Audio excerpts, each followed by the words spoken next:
Imagine standing in front of millions of people every single night, making them laugh, making them cry with gratitude, convincing every single one of them that you are the most honest, most patriotic, most wholesome man in America, and the entire time, behind every curtain, in every hotel room, across every continent, you are living a completely different life that none of them could even imagine.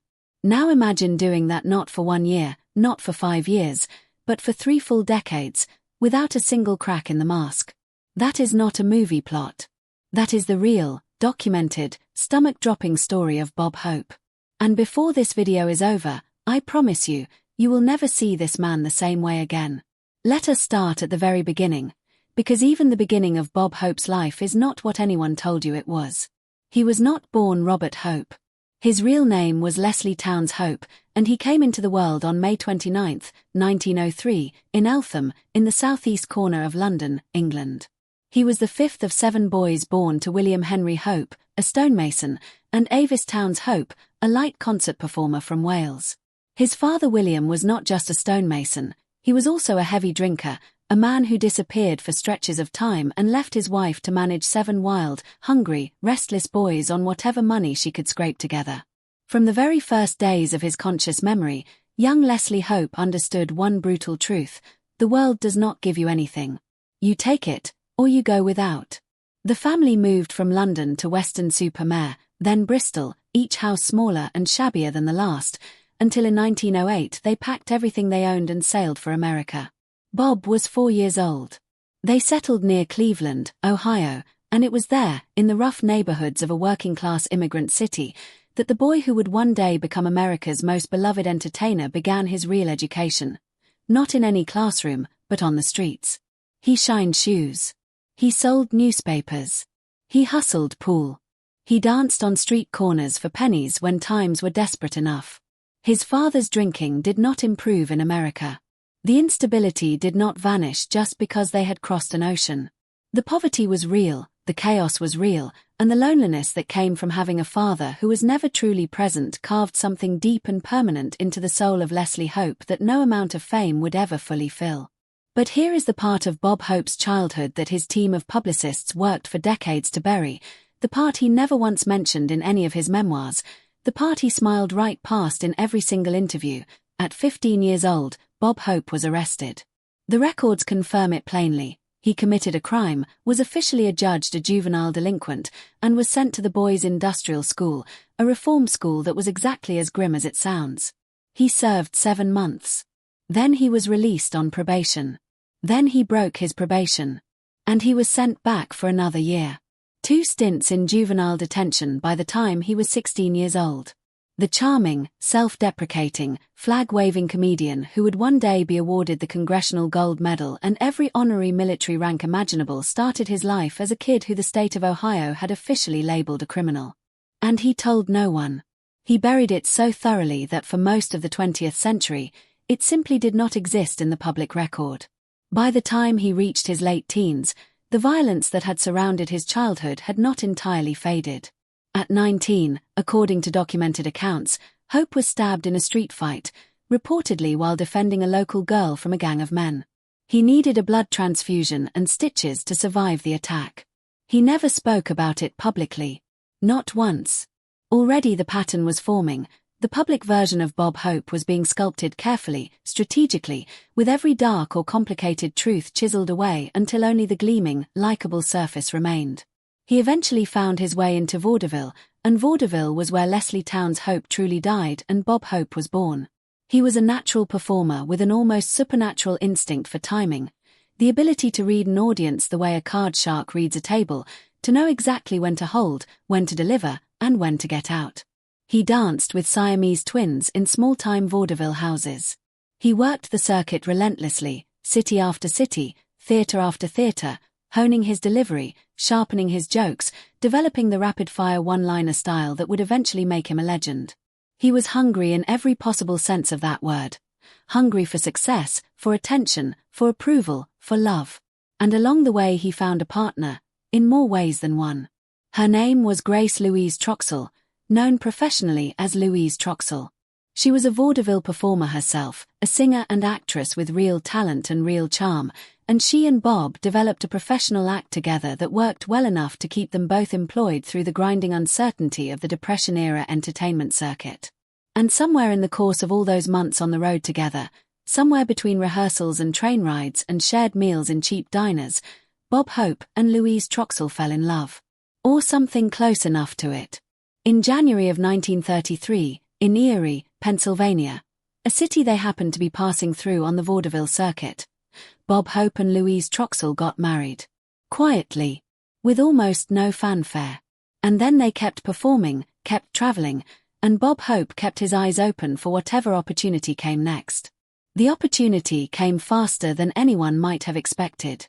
In late 1933, at a nightclub in New York City, Bob Hope walked in and heard a voice that stopped him where he stood. The voice belonged to Dolores, a nightclub singer of extraordinary talent and striking beauty, performing under the name Dolores Reed. Bob Hope was immediately captivated. He introduced himself. He pursued her with the same relentless energy he brought to every ambition in his life. And Dolores, swept up in the attention of this fast-talking, ambitious young comedian on the rise, fell for him. There was just one rather significant problem. Bob Hope was already married to Louise Troxell. What happened next is either one of two things, and the historical record does not allow for a comfortable third option. According to Bob Hope's own official version of his life, he married Dolores Reed on February 19, 1934, in Erie, Pennsylvania, the same city where he had married Louise Troxell the year before, a detail that is either a staggering coincidence or a calculated choice. But investigative biographer Richard Zoglin, who spent years researching the definitive biography Hope, Entertainer of the Century published in 2014, uncovered a problem so fundamental it shakes the entire foundation of the Bob and Dolores fairy tale. Zoglin found the divorce papers for Bob Hope's marriage to Louise Troxell. Those papers are dated November 1934, 9 months after the date Bob claimed he had already married Dolores. Which means that in February 1934, when Bob Hope says he walked down the aisle with Dolores Reed, he was, legally and without question, still a married man. Either Bob Hope was a bigamist, or he never actually married Dolores in February 1934 and simply lied about the date for the rest of his life. Those are the only two possibilities that the documents allow. And it gets stranger. No marriage license for Bob and Dolores Hope has ever been found, not in Erie, not anywhere. Not in any courthouse, not in any church record, not in any civil registry. There is no official paper trail confirming that the legendary 6 to 9 year marriage of Bob and Dolores Hope was ever a legal marriage at all. There are no wedding photographs. None. In a lifetime meticulously documented by publicists and photographers, in a marriage that was publicly celebrated as one of Hollywood's great love stories, there is not a single photograph of their wedding day. Hope family members themselves have privately speculated over the years that a formal wedding ceremony may simply never have taken place. And yet the Bob and Dolores story was sold to the American public for 7 decades as the gold standard of Hollywood fidelity and commitment. The real Mrs. Bob Hope, the one with the legal marriage certificate, the one whose marriage Bob never publicly acknowledged, was Louise Troxell, quietly receiving checks from Bob Hope's accountant in the years before her death in 1976 at age 65, paid off in silence like a secret the world was never supposed to discover. While all of this was unfolding behind closed doors, the public version of Bob Hope was ascending to heights that few entertainers in history have ever reached.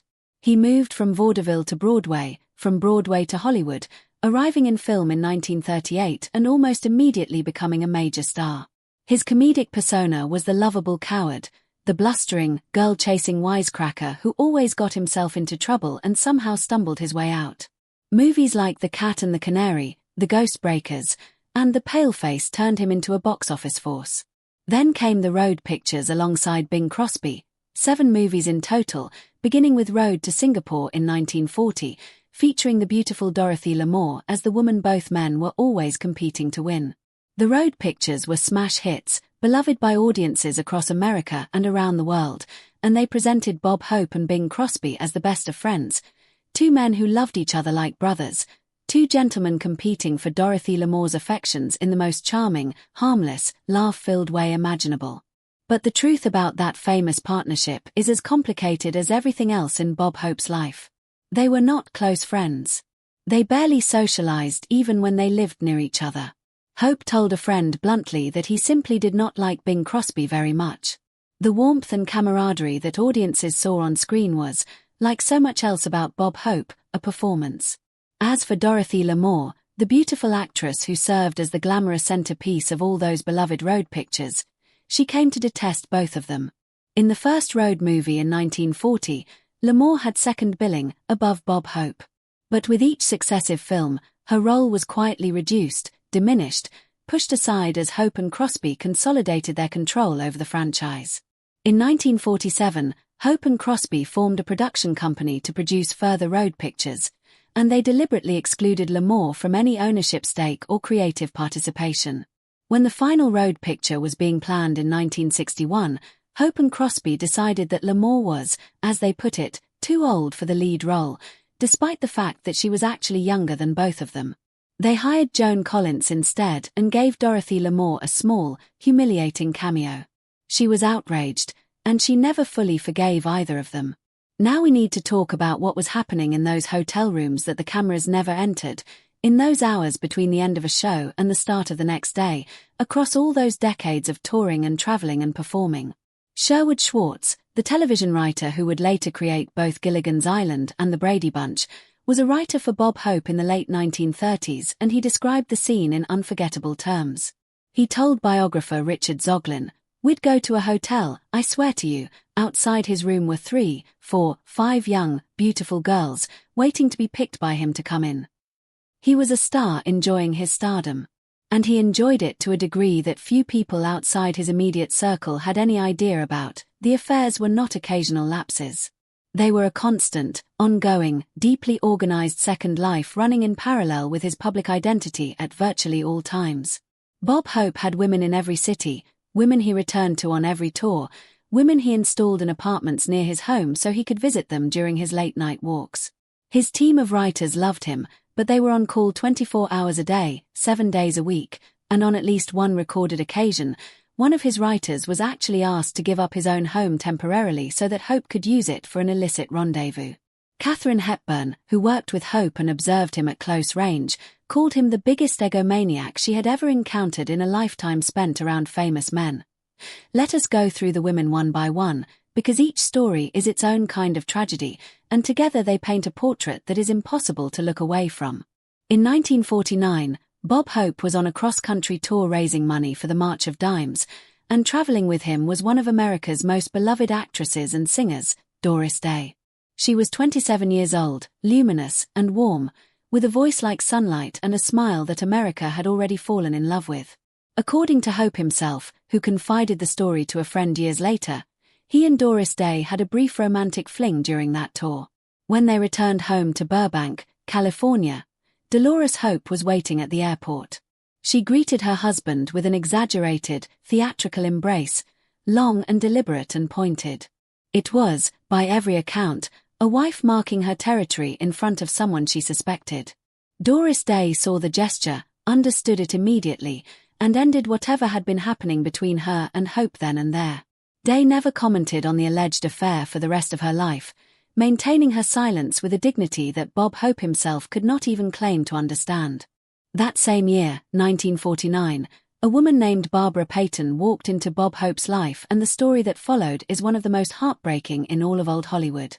Barbara Payton was a 21-year-old actress, blonde, strikingly beautiful, with genuine talent and an electric screen presence that had gotten her roles in serious Hollywood films including James Cagney's Kiss Tomorrow Goodbye. She was everything Bob Hope was attracted to, young, dazzling, and captivated by his fame and power. The affair began in the spring of 1949 and consumed several months of both their lives. Hope rented Barbara Payton a furnished apartment in Hollywood so she would be available to him at his convenience. She followed him around the country. She rearranged her career and her life around his availability. And then, in August of 1949, Bob Hope ended it. He paid her to keep quiet. It seemed like a clean disposal, the powerful man buying his way out of consequences, as powerful men so often do. But the story did not end there. Barbara Payton could not stay quiet forever, and in 1956 she sold her story to Confidential magazine, one of the rare breaches in the wall of secrecy that Bob Hope's team maintained so carefully around his private life. The years that followed were devastating for Peyton. She descended into drug addiction and alcoholism, turned to prostitution to survive, and died in 1967 at just 39 years old. The man who had installed her in an apartment for his own pleasure was by then one of the most honored men in America. He did not mention her at her death. He never mentioned her at all. The relationship that most deeply defined Bob Hope's secret life, the one that outlasted everything else, the one that his own publicist described as the great love of his life, was with a woman named Marilyn Maxwell. She was a curvy, darkly beautiful actress and singer who co-starred with Hope in 2 films, The Lemon Drop Kid in 1951 and Off Limits in 1952, and who also traveled with him on his vaudeville tours and his USO shows to military bases around the world. Their relationship was so open, so constant, so thoroughly documented within Hope's professional circle that people on the Paramount studio lot had a nickname for Marilyn Maxwell. They called her Mrs. Hope. Not sarcastically. Genuinely. Because she functioned in every practical sense as Bob Hope's second wife, the one he was actually emotionally present for, the one he chose to spend his free time with, the one whose company he sought when the performance was over and the lights were down. Hope's publicist Frank Lieberman once witnessed them checking into a cheap motel together on the road for a military camp show, the great entertainer of American values sneaking in the side entrance with his mistress while his legal wife, or the woman who believed herself to be his legal wife, waited at home in California. Marilyn Maxwell wanted to marry Bob Hope.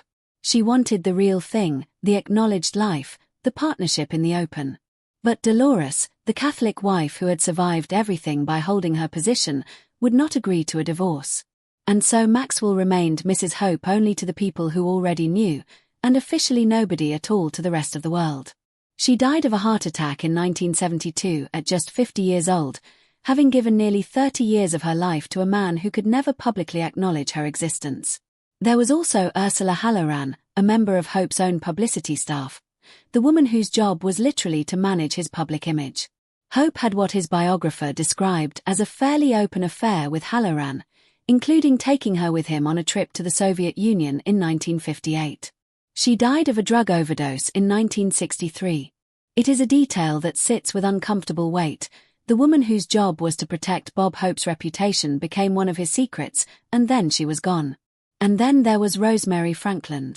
In 1961, Bob Hope had the honor of crowning the winner of the Miss World pageant, and the woman who walked under that crown, a stunning 20-year-old Welsh beauty named Rosemary Franklin, Britain's very first Miss World, became the center of the most significant and most sustained private relationship of Bob Hope's life. From the moment he placed that crown on her head, something shifted. He took her with him on his Christmas USO tour to the Arctic that same year. He helped her move to Los Angeles to pursue a film career. He paid for her apartment. He gave her a small role in his 1965 film I'll Take Sweden. And according to Frank Lieberman, who watched it all unfold from the inside, the affair continued for nearly 30 years. 30 years. Bob Hope himself, in private moments, told people close to him that Rosemary Franklin was the great love of his life. The great love of his life. Not Dolores, the woman he had publicly celebrated for decades as his partner in one of Hollywood's great marriages. Not Marilyn Maxwell, who had been beside him through his prime years and waited for him to choose her. Rosemary Franklin, a woman the world barely knew existed in relation to Bob Hope, a woman whose name appeared in no Bob Hope biographical tribute, no television special, no commemoration. She died of a drug overdose in the year 2000. She was 58 years old. Bob Hope lived for 3 more years, dying in 2003. He never publicly acknowledged her. He never acknowledged what she had meant to him, never gave her the dignity of an honest tribute, never allowed the 30 years she had given him to exist in any public accounting of his life. Even into his 80s, Bob Hope was not finished. A woman named Sandy Vinger, who worked as a writer on his California Federal Savings television commercials, became his frequent companion throughout the 1980s. The relationship was serious enough that, according to Vinger herself, Bob Hope made her a promise: he would support her financially for the rest of her life. In 1994, when Hope was 91 years old, Sandy Vinger filed a breach of contract lawsuit against him, claiming he had reneged on that promise. The case was settled quietly out of court, another payment, another silence purchased, another woman's story disappearing behind a legal agreement. By then Hope was in his 90s, his eyesight failing, his hearing nearly gone, signs of dementia becoming impossible to ignore. He was repeating himself in conversations, asking the same questions over and over, the brilliant comedic mind that had operated with such precision for so many decades beginning to unravel. His family had to gently, persistently persuade him to stop doing television specials, to step back from the public stage before the world saw too much of what had been lost. But he found it almost impossible to let go. As Richard Zoglin wrote in his biography, Hope felt his life had no meaning without the applause. He had grown up starving for approval in a home with an alcoholic absentee father, and he had spent 100 years trying to fill that void, with comedy, with women, with fame, with adoration, with control, with money, with power, and it was never, ever quite enough. Throughout all of this, the decades of affairs, the hotel rooms full of beautiful women, the mistresses installed in apartments across Los Angeles, the women who followed him on tour and called themselves Mrs. Hope and gave him 30 years and died in the shadows, Dolores Hope knew. She was not a naive woman. She was not a woman being deceived. She was a woman who had made a calculation, conscious and clear-eyed, about what her life was going to be and what she was willing to accept in exchange for it. In 1978, a reporter asked Dolores Hope directly whether she thought her husband was 100% true blue. She smiled and said, "I doubt it. I think he's perfectly human and average and all that." That is not the answer of a woman who does not know. That is the answer of a woman who knows everything and has decided to say nothing. Their arrangement, according to those close to both of them, was simple and unspoken. Bob could do what he wanted, as long as he never brought his women home and never embarrassed Dolores in public. She held the title. She held the family. She held the house and the adopted children, Linda, Anthony, Nora, and Kelly. While Bob traveled the world, entertained the troops, made America laugh, and lived his other life. Hope's daughter Linda, who grew up watching her father arrive home like a celebrity visiting rather than a father returning, said it plainly in a recorded interview for the biography. "I'm sure my mother knew what was going on.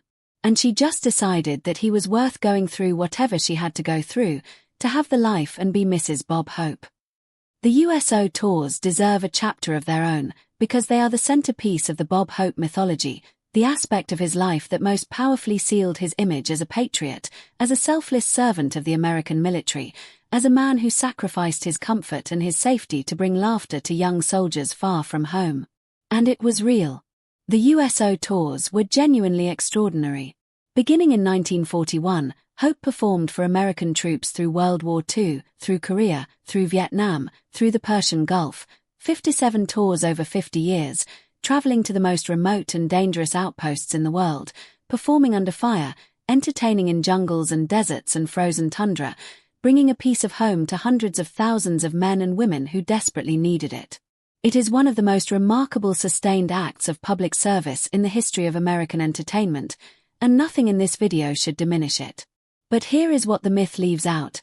The USO tours were also, simultaneously, an extension of his other life. The women who traveled with him on those tours were not all there purely for their singing voices. Some were his companions in every sense of the word. The image of Bob Hope as the selfless patriot entertaining troops was completely genuine, and completely coexisting with a private world that no recruiting poster would ever depict.